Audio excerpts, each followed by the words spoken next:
Hey there, and welcome. So, if you've ever sponsored a child or donated to a cause like that, I bet you've had this thought cross your mind.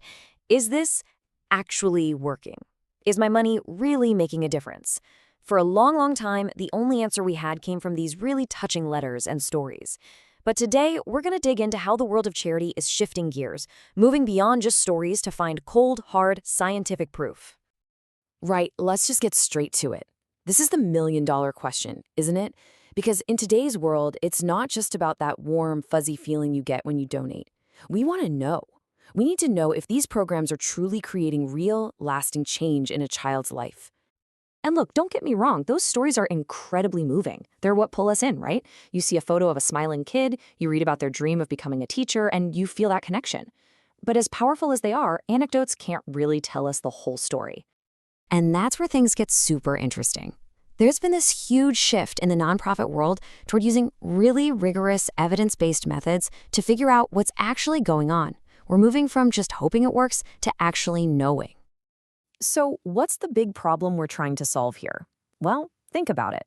If a sponsored child does really well in school, how do we know for sure it was because of the sponsorship? What if they were just a really determined kid to begin with? Or what if their whole village got a new school? The real challenge is separating the program's impact from all that other stuff. And this slide, it just lays it out perfectly. You've got the emotional stories on one side, they're what connect us as humans, and on the other you have measurable evidence, which is all about scientifically isolating the program's true effect.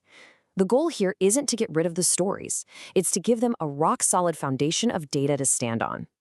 Okay, so how do we get that data? Well, researchers have this awesome toolkit of scientific methods. You can think of them like different high-powered lenses that let us see a program's real impact with way more clarity. Let's break down the 3 heavy hitters in this toolkit. First up, we have the Randomized Controlled Trial, or RCT. You'll hear people call this the gold standard, and for good reason. The magic here is the randomness. By randomly assigning kids to either get the sponsorship or not, you basically create 2 groups that are, on average, identical. This way, any big difference you see in their lives down the road, you can be pretty darn sure it was because of the program. So, how does it actually work? It's pretty straightforward, really. You start with a big group of kids who are all eligible for the program. Then, it's almost like a coin flip. Decides who gets into the program right away, that's your treatment group, and who goes on a wait list, becoming the control group. Then you just track them both for a while and see what happens. That difference in their progress? Boom. That's your impact. Now, RCTs can be tricky to pull off. So what's another great option? It's called a regression discontinuity design, or RDD. What's so clever about this one is that it uses the program's own rules to create what's basically a natural experiment. You know how a lot of programs have a really strict cutoff, like your family has to earn below a certain amount of money to qualify? Well, that's the key. And here's where it gets good. A family that makes, say, $1 below that income cutoff is almost exactly the same as a family that makes $1 above it. Their lives are pretty much identical. The only real difference is that one kid gets sponsorship and the other doesn't. So by comparing just those 2 groups right there on that dividing line, you can get a super reliable read on the program's impact. It's pretty smart. All right, tool number 3 in our kit, the difference in differences method, or just DID. This one is all about looking at how things change over time. It basically tracks a group that gets the program and compares its progress to a similar group that doesn't. The best way to picture this is to imagine 2 communities that are almost identical. You start by measuring something like school attendance in both places. Then, sponsorship is introduced in just one of those communities. A few years later, you measure again. Now, maybe school attendance went up in both communities for other reasons, right? But that extra bit of improvement you see only in the sponsored community, that is the program's impact. It's the difference in the differences. Okay, so let's put it all together and see how these 3 stack up. RCTs, they're top tier, the most reliable. But they're also expensive, and they bring up some really tough ethical questions about having a control group. RDDs are also super reliable, but they only work if a program has that clear, sharp cutoff.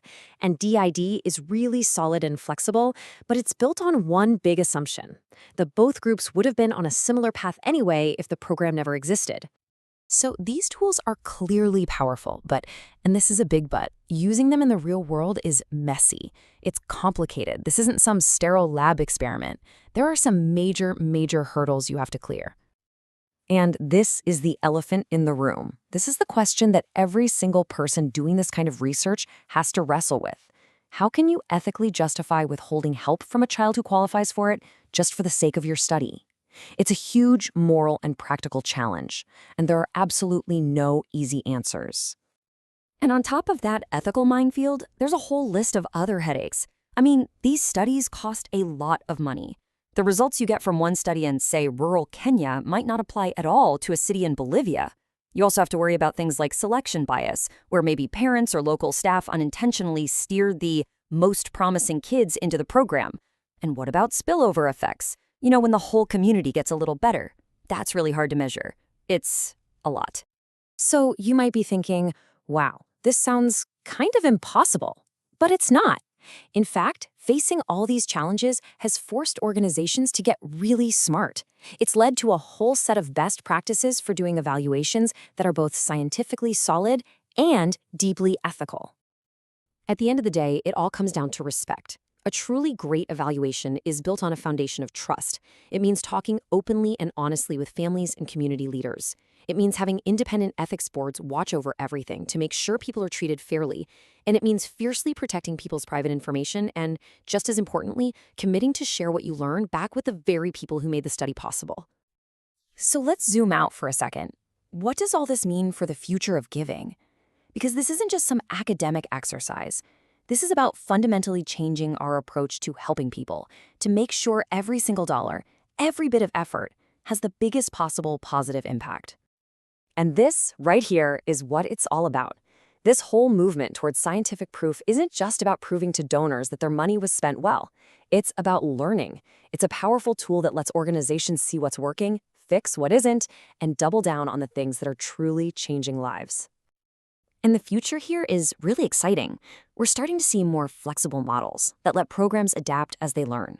New tech, like mobile apps, is making it way cheaper and easier to collect data. There's a bigger push to track kids all the way into adulthood, to see the truly long-term impact. And maybe best of all, nonprofits are starting to team up, sharing what they've learned so everyone can get better faster. So I'll leave you with this final thought. The next time you're thinking about supporting a cause, will you look past the emotional story? Will you maybe ask, hey, what's the evidence? What does the science say? Because when you do that, you're not just being a more informed donor, you're actively helping to build a world where our incredible desire to do good is guided by real proof of what actually works. Thanks for tuning in.